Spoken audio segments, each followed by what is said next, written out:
This is allegedly in Alberta, powered by Streamlabs Talk Studio with the Alberta Indigenous Alliance.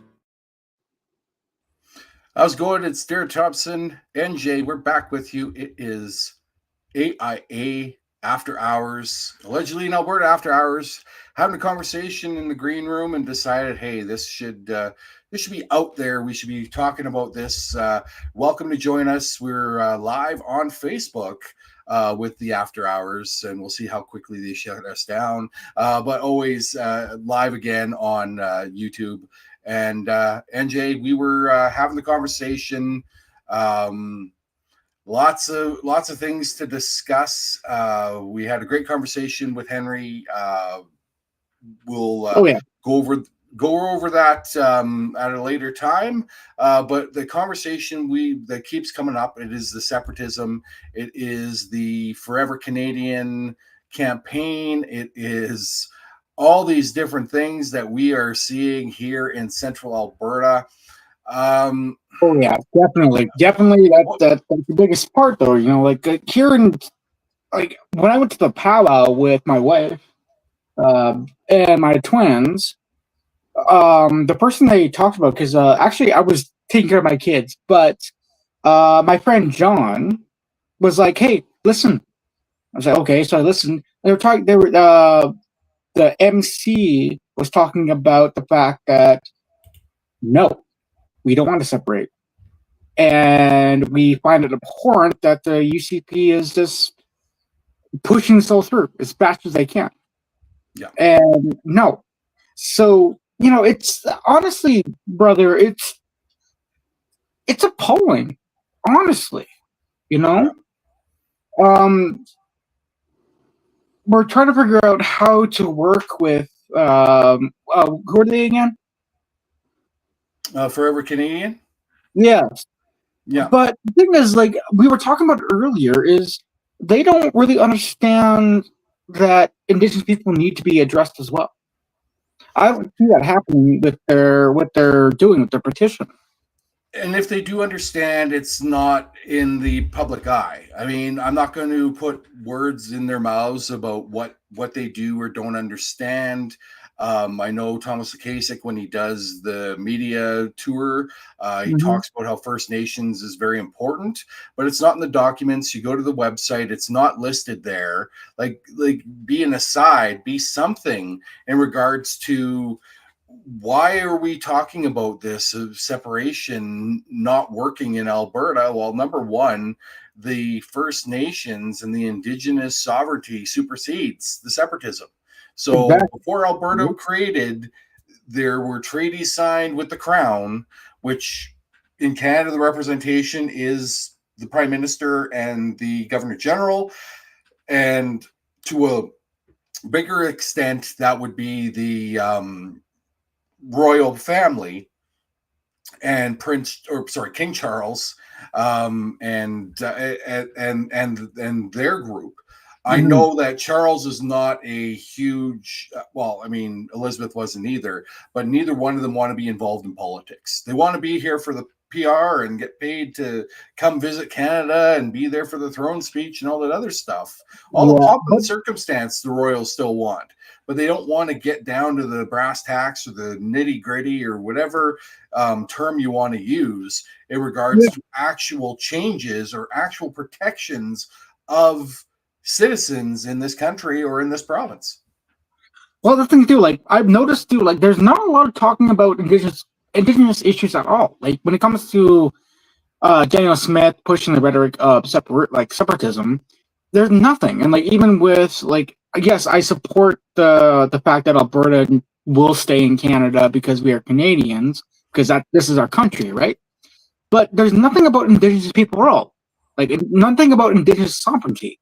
Treaty 6 and Treaty 7, Treaty 8, I think it's Treaty 10, right? 10, yeah. Yeah, Treaty 10 and the Métis and our allies. There's no talk about that. And it's frustrating and confusing because I don't know what the hell, like, how should I feel about this? Because on one hand, I'm like, okay, we're fighting to keep Alberta in Canada. Fuck with it. Go fuck themselves. But where do Indigenous people come into the conversation? Like, it just... Exactly. I just have no. It's. I don't want to. Well, I guess it is a biased petition in a way. On one hand, it just keeps the rhetoric going, right? Yeah. And on the other hand, they say that they're about Alberta staying here, but they don't even talk about us. Correct. So, I'm just showing you here. We were talking about the newest design. So I took until we have the stuff from Tyler, I took upon ourselves to revise things. So this is the T-shirt that's available at abpoly.ca. Of course, it's a 50-50 thing between.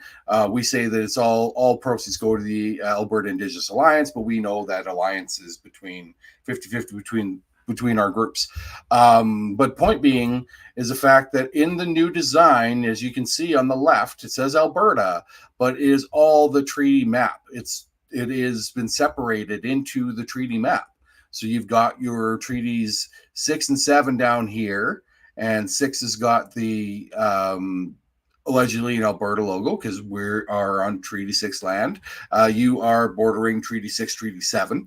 In regards to the Indigenous Sovereignty in Alberta, we got Forever Canada because we don't want to be known as whatever accused of being copied or black market merchandise, and then we've got a Turtle Island design as well, and this is what we've presented to their group, and they have decided they just don't want to acknowledge that.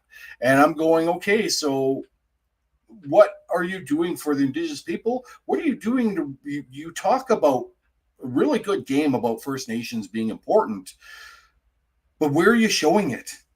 Yeah, that's the biggest question. That's why I'm struggling, because I'm like, yeah, where are you talking with people like myself from Indigenous Sovereignty in Alberta, and like my wife who is a Nook? Like, have you actually talked to Indigenous people and got their perspective, or is it just because you want a PR stunt? Well, and it's a lot of, if you look at the pictures, you look at the groups. I mean, with the exception of our comrade who is running it in Red Deer, a member of the Global Majority, ran for the Liberal Party. I think still part of the Liberal Party, was a candidate in Red Deer against Blaine Culkins. But point being, the majority of the people that are part of the Forever Canadian movement are white. A lot of them are older white, and I'm not young white. So yeah. You would think I would fit in. Maybe you think, but because I'm very outspoken in regards to, and have been outspoken in regards to the representation of the Indigenous people, and why are we being the biggest reason of this anti-separatist movement is to make sure that we're honoring the treaties. Exactly. It's not, I want to be a Canadian first and whatever bullshit story you're doing. It's about the fact that we need to recognize the treaties first, and that's what's going to stop the separatism from Alberta. Exactly. And like the whole talk about this 51st state, like I've seen Danielle Smith go to fucking Mexico just recently because she wants to make a deal for Alberta. And it's like, okay, look, we literally just saw you last fucking, I think early this year, go to Mar-a-Lago and buddy up with Trump. Yep. So how the hell do you think you're going to make a broker a deal in Mexico when Carney's already, like, I know Carney is whatever, but like you're betraying our country even more. Like, what the fuck? Well, and this is where it comes to the question I am: where do you? We all have seen the legal definition of the term treason.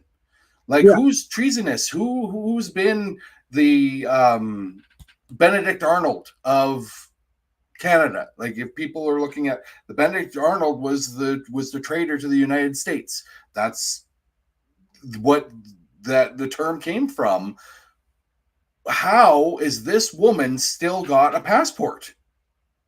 Exactly. Like, and also on top of that too, she's wasting our dollars. Like, and like, Yeah. my frustration is this simply as well. So the money that I'm losing from Aish, is that going to pay for her going to Mexico or to Mar-a-Lago or to any other situation? Because apparently Alberta is so rich. They we're good. We can separate, etc., etc. Yet they're taking money from the disabled people and Indigenous peoples as well.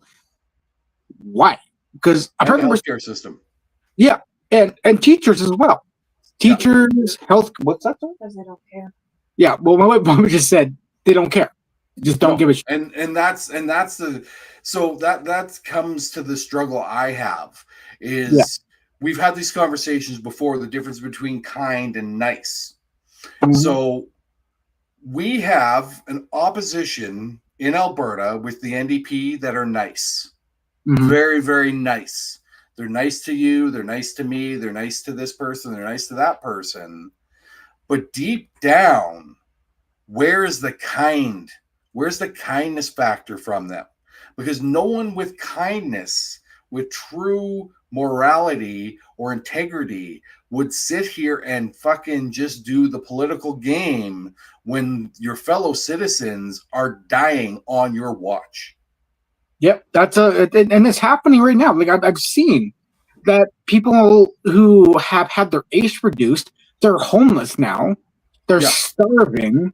Families who can't even afford to get food for their kids. What the fuck?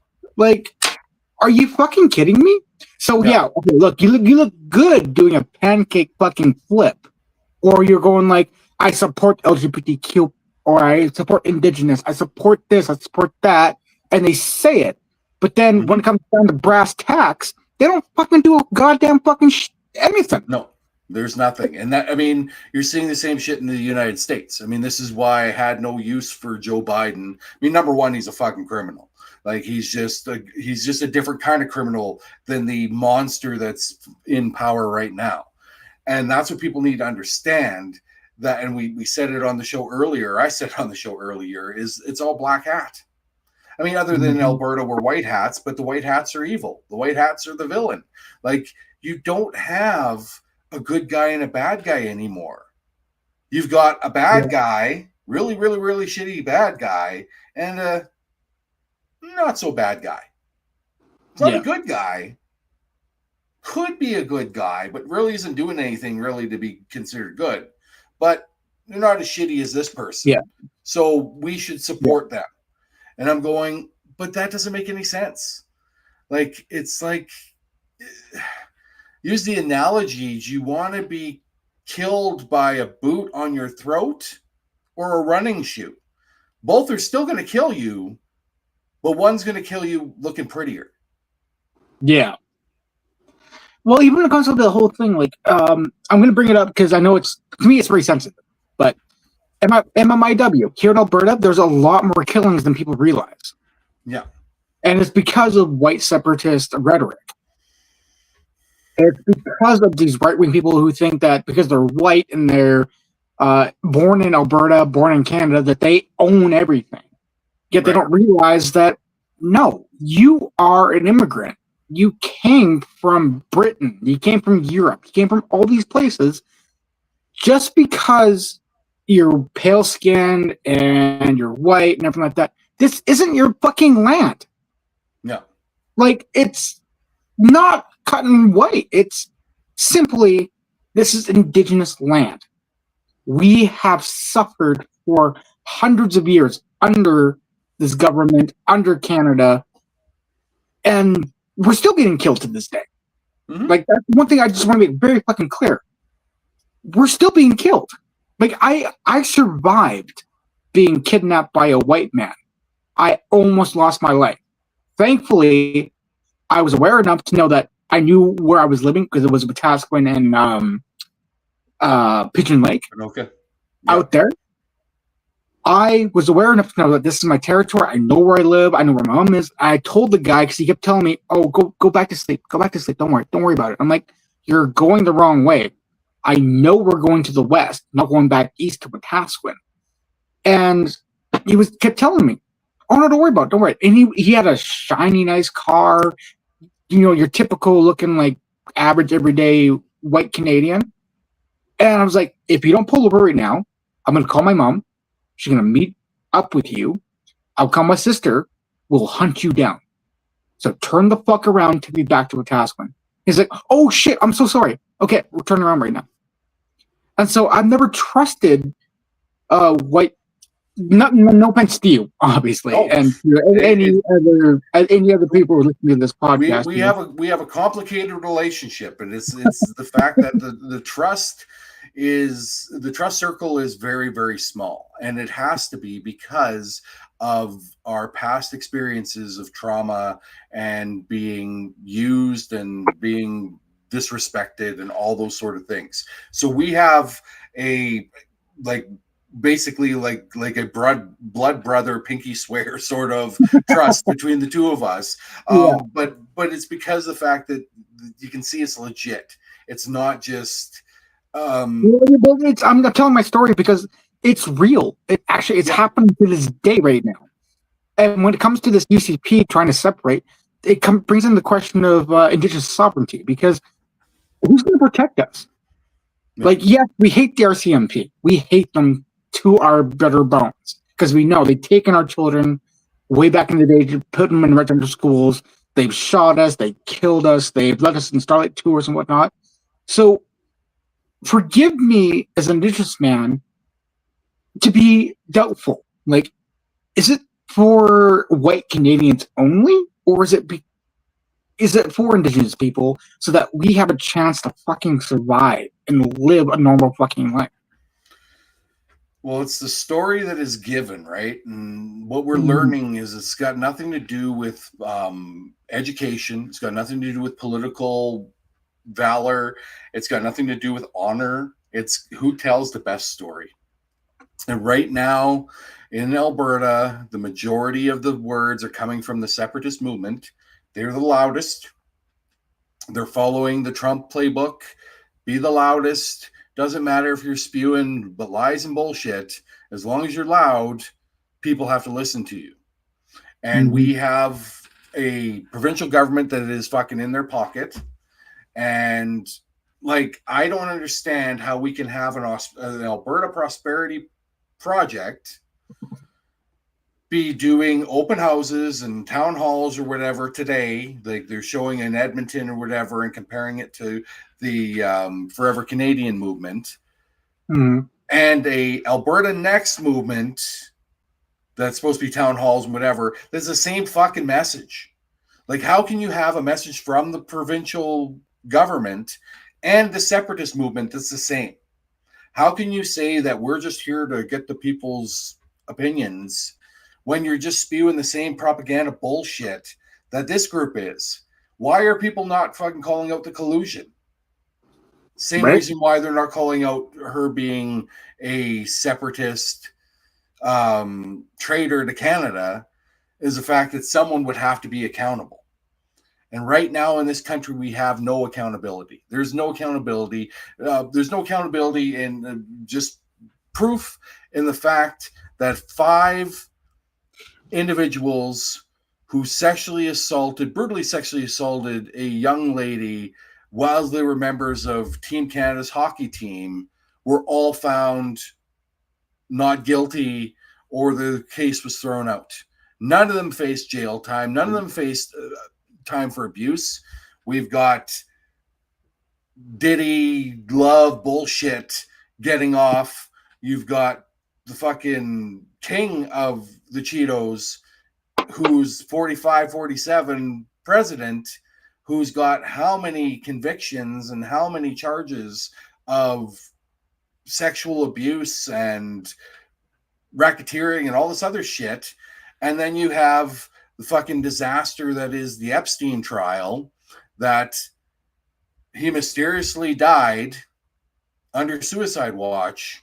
The only person that was put behind bars was his accomplice, who now is met with the DOJ, who can now cover up for the president, who clearly has issues of being a deviant and a monster and wants to have sex with his own daughter.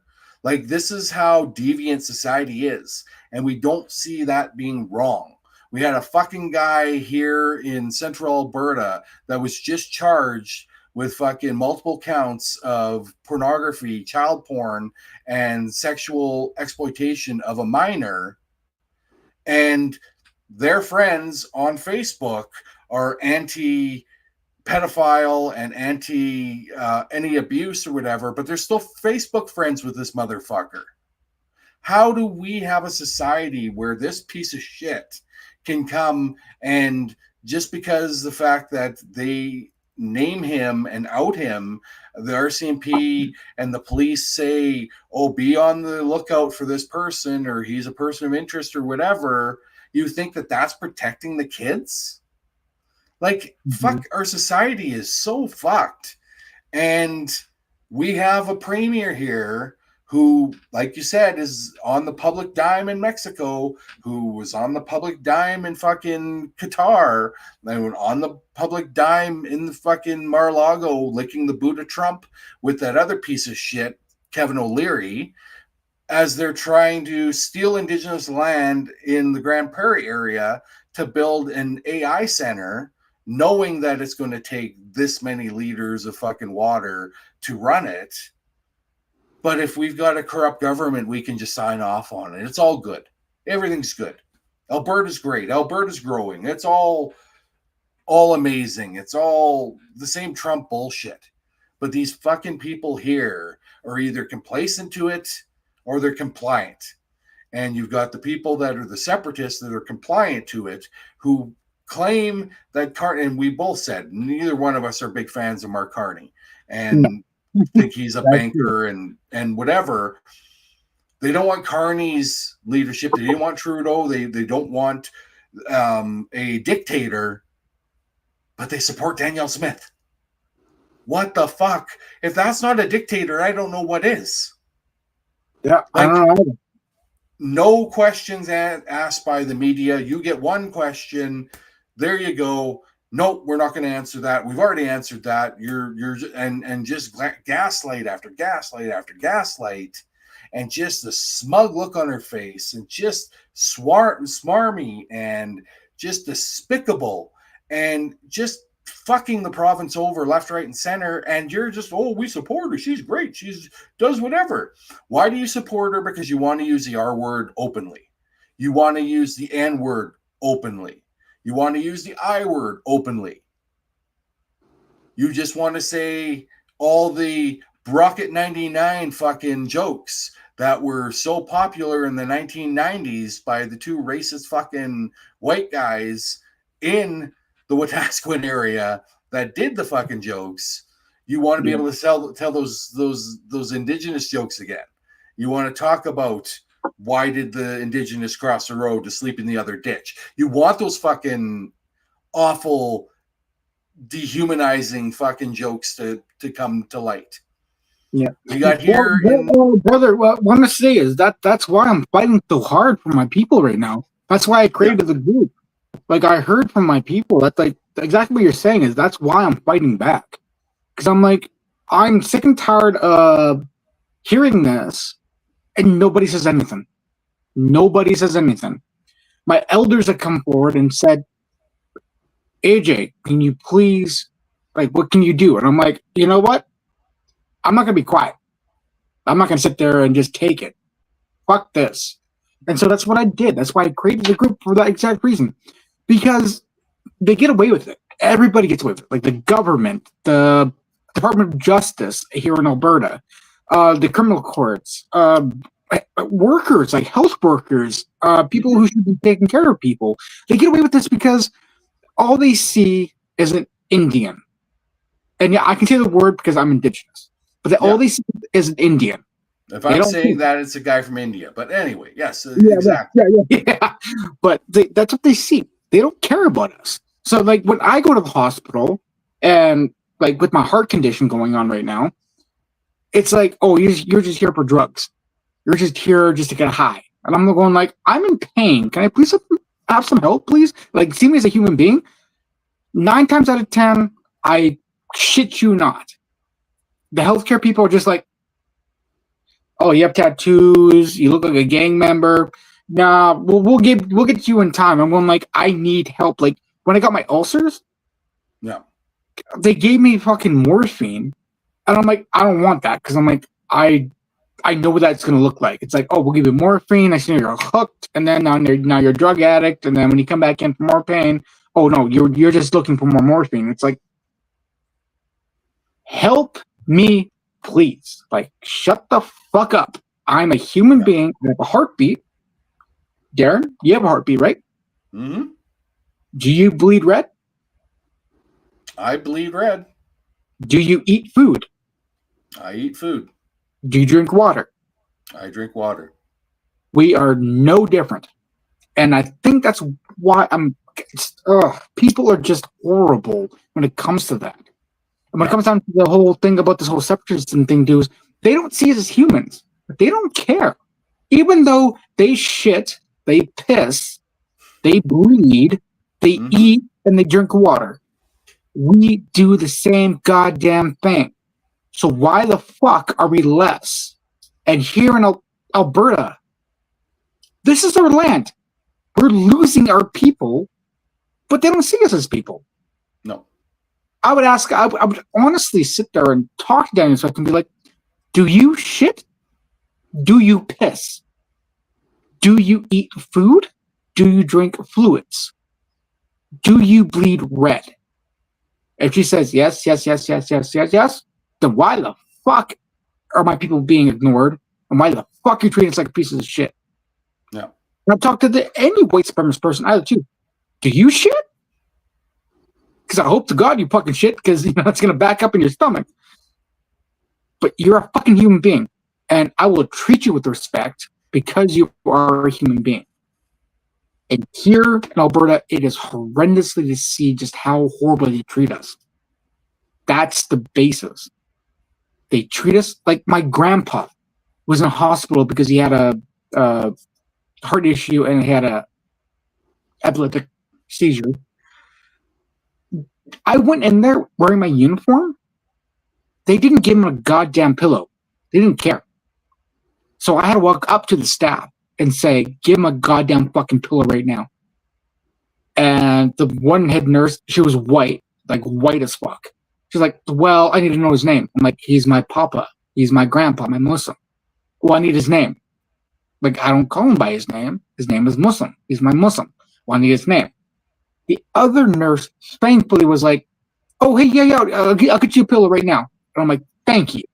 And as I walked out, I could hear the nurse I talked to the first point chiding her, going like, that you shouldn't do that because I need to know his name. I'm like, go fuck yourself. We're all here. My mom, my sister, Landon, like all my siblings were there. And I'm like, shut the fuck up.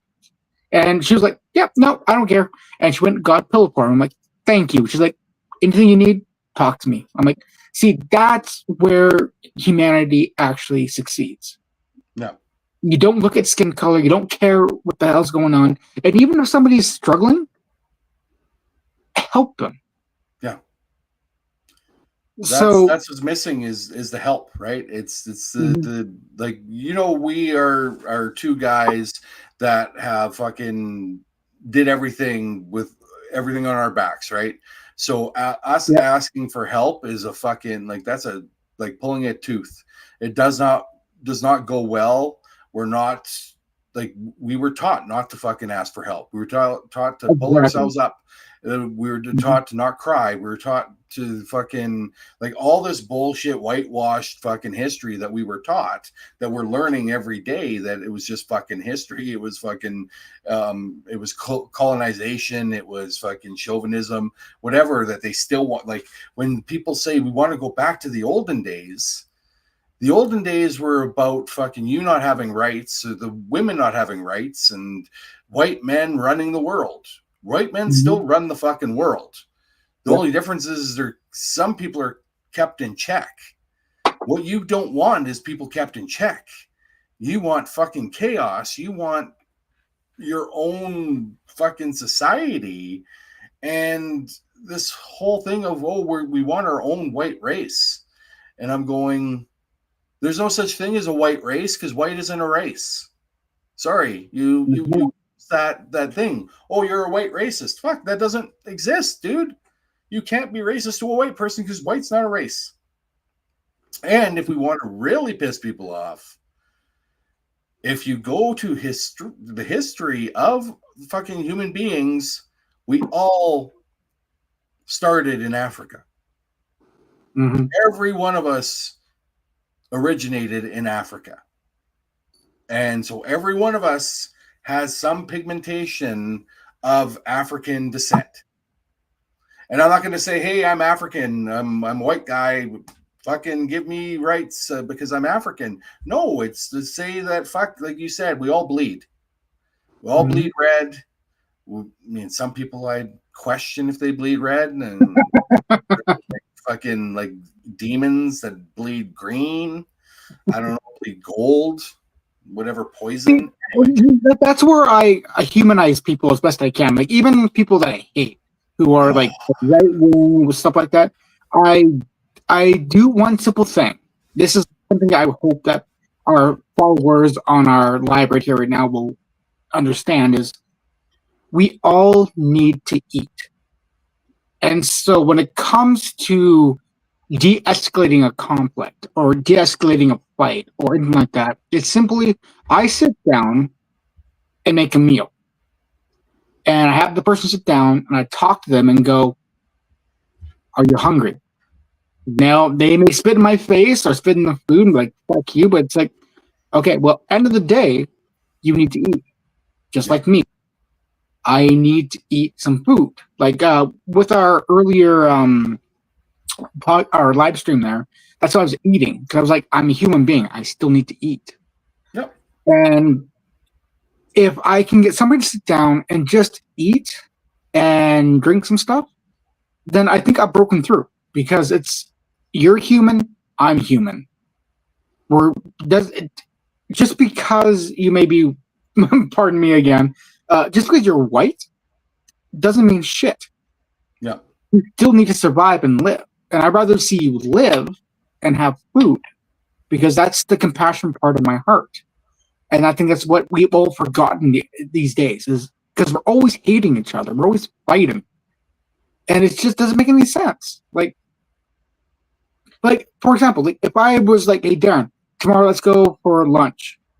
I'm buying. I don't give a shit. You hungry? And hopefully you'd be like, yes, bro, I'm hungry. It's like, all right, let's go. Let's go have some supper. I don't care. And then we'd eat. And at the same time, while we're eating, we're being basic human beings. Yeah. We're actually caring about each other. We're not worried about politics. We're not worried about whatever's going on. I see you as a living, breathing person that even though your story may be different from mine, but I still care about you. Yeah. And that's like what I've been trying to do for the last fucking maybe 7 years going on now is every time there's a fight or there's a disagreement, I always try to be like, let's have a meal. Because when you're eating, I'm eating too. There's no threat, there's no danger. We're just eating. And we can, you may be mad at me still, but I'm gonna joke with you. I'm gonna shoot the shit. I don't give a shit. When the meal's done, I don't give a shit. I hope you go home, sleep, continue with your life. Yeah. But in today's society, that doesn't happen anymore because people are so selfish. Like with the CCP and what's going on with the right wings, they don't give a shit about you or me. No. Like even. They don't. Like, so if I even ask them to, like, I am going to bring you some bannock and stew, they'd be like, oh, disgusting, and spit on it. It's like, well, I was just trying to keep you alive. Like, yes, I know you want to kill me, you want to hurt me, but I want to keep you alive because your life still matters, even though you're a racist son of a bitch.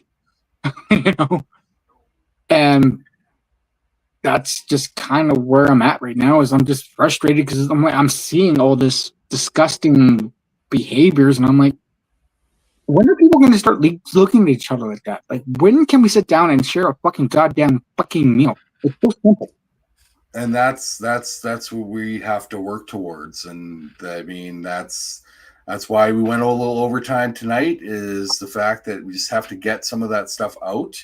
And it's about, both sides are wrong. There's wrong on both sides. And not the fucking both sides bullshit that Trump was fucking spewing about. There's fucking the racists were wrong and the fucking anti-fascists were wrong. No.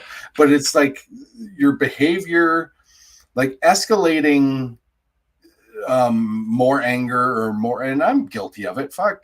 First thing, I am too, brother. I am too. I am guilty for that. That's our fucking our thing is the fact that we have to fucking come together. And like Henry was saying earlier, I mean, the big thing we have to come together is especially if we're the working class. If you're the executive class, fuck off. Really. I mean, if you want to come join us, great. We'd love to have you. But if you're going to fucking put your fucking thumb over our heads and force us into fucking exploitation of labor, no, we don't need that. We got enough of that from the fucking oligarchs and the robber barons up top. But working class, it doesn't matter what the color of your skin is. It doesn't matter. Like, we're all fucking struggling in a class system that is designed to fail. Like, the only thing it's going to it's about profit. And when you're basing your life on profit, you can have all the money in the fucking world. It's not going to matter. You're still going to be, if you're a miserable prick before you had money, you're going to be a miserable prick after having money. It's the desperation of people that are in poverty that is the hardest part. Like when people say, well, I'm rich and because I do this and I didn't waste my money on that, whatever. I'm like, if you're in poverty, you're in true poverty, you fucking, like, you're in survival mode 24/7. Oh, yeah. So what you do if a little bit of money comes your way, you're going to deal with it a lot differently than the person who's got all their fucking bills paid or all their necessities covered. And that's why my fight with the fucking federal government and Mark Carney for a guaranteed living wage. I don't want a universal fucking benefit or whatever. I want a guaranteed living wage that every human being that lives in the fucking country gets paid something to live. That are fucking, like, there's no reason, like, if the government, like, there's no reason for fucking people to be homeless. No reason for people to be hungry. Like, this is the dumbest fucking, we just need better food banks. We need better, fuck you. We need to home people. We need to house people. We need to feed fucking people and make sure there's clean drinking water for people. There's just fucking basic necessities. And right now,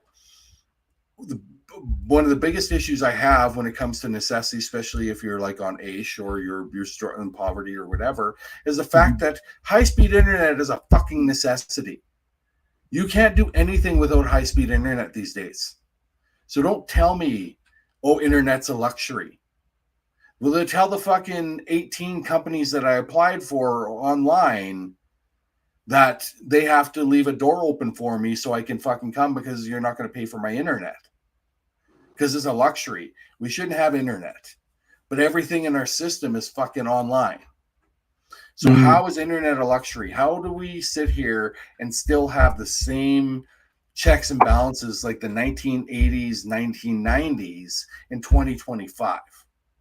Yeah. Cost of living goes up. Cost of wages never does. Our wage increase is never close to anything. The last time, and this is the fucking shittiest part of my life, last time we had fucking wages match the cost of living was 1975. I wasn't even fucking born yet. It was 1 year before I was born.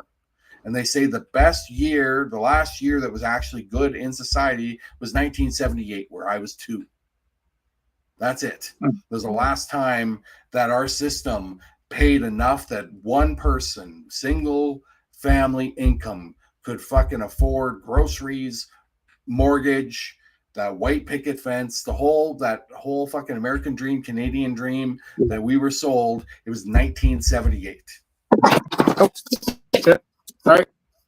That's all right. Damn. Sorry. So that's where I'm frustrated, is the fact that like talking to my parents or talking to the in-laws or whatever, is the fact that they aren't fucking getting that the way that the system worked for them is not working for us. And when we say we're struggling, we're fucking struggling. It's not that, oh, we shouldn't have gone and bought that latte last week because that put us over the limit. It was, holy shit, excuse me, I have to pay rent. I have to pay power. I have to pay fucking the other utilities. I have to pay for my high-speed internet so I can fucking apply for jobs and fucking stay a progressive member of society. Mm-hmm. But it was that latte or it was that fucking dinner out or whatever that put me over the edge. Yeah. Like you could not fucking go and have that $5. Well, now it's like $10, but let's just fucking be at the low end and say $5. I mean, say McDonald's fucking iced coffee, one of my favorite treats, $1.25 or whatever the fuck it is. If I save on that and I don't have a coffee a week, that's not going to pay for a mortgage in a year.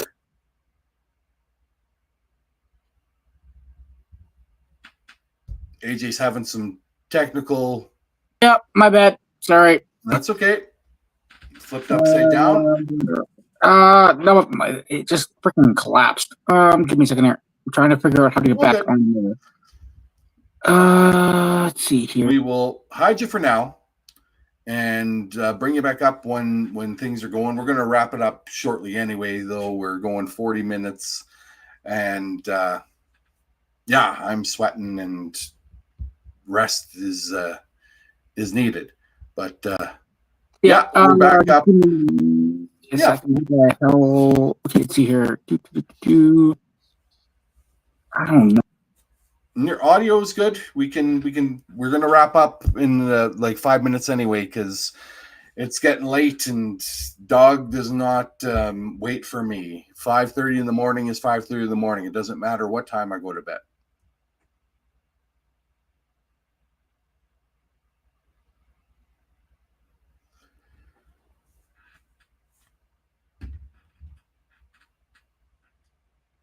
And we are sitting here having the final chat. Great conversation. Again, if you missed it earlier, go to the YouTube page. We'll have it posted. At least part one will be posted to our Substack by the end of the week, and you'll be able to enjoy that. And we will be live back again starting 7:00 next Tuesday. So yeah, it was a good chat here. And